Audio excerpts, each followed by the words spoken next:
Ramdas will replace Ramdas.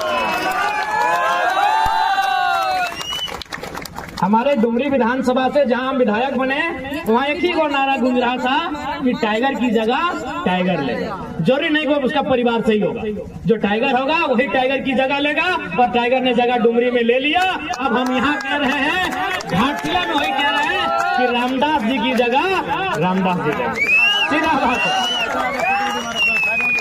Ramdas Soren ji की जगह रामदास मुर्मू जी लेंगे, रामदास जी की जगह रामदास जी लेंगे।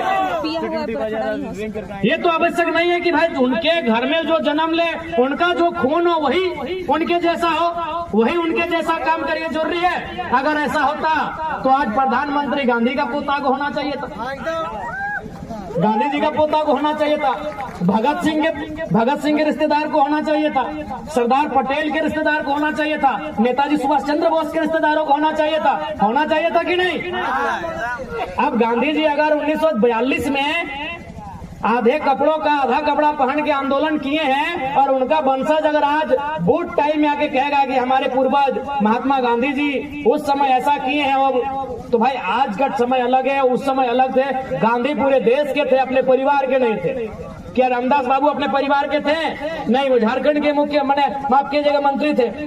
रामदास बाबू जब झारखंड के मंत्री थे तो झारखंड का कोई बेटा उनकी जगह लेगा, उनका ही परिवार क्यों लेगा? और हमको आज तक समझ में नहीं आया भाई ये सहानुभूति क्या है, ये सहानुभूति राजनीति में क्यों?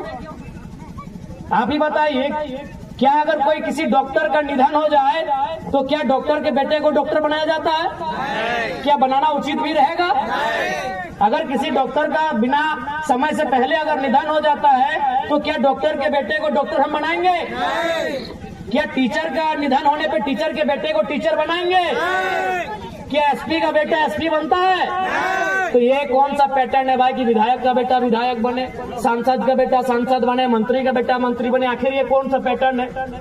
जबकि एक एसपी से महत्वपूर्ण एक एमएलए होता है, एक डॉक्टर से महत्वपूर्ण एक एमएलए होता है, एक टीचर से महत्वपूर्ण एक एमएलए होता है, क्योंकि डॉक्टर, टीचर और एसपी का फैसला करने वाला एक एमएलए होता है। वो विधायिका का अंग होता है, वो सरकार का अंग होता है। वो फैसला करेगा कि आपके स्कूल में टीचर कितने होंगे, वो फैसला करेगा कि आपके जो हॉस्पिटल उसमें दवा का दाम क्या होगा, वो फैसला करेगा कि आपका यहाँ आईएएस का कौन यहाँ नया तबादला हो जाएगा। तो जो फैसला करता है, जो नियम बनाता है, जो इस राज्य को चलाता है, वहां सहानुभूति क्यों?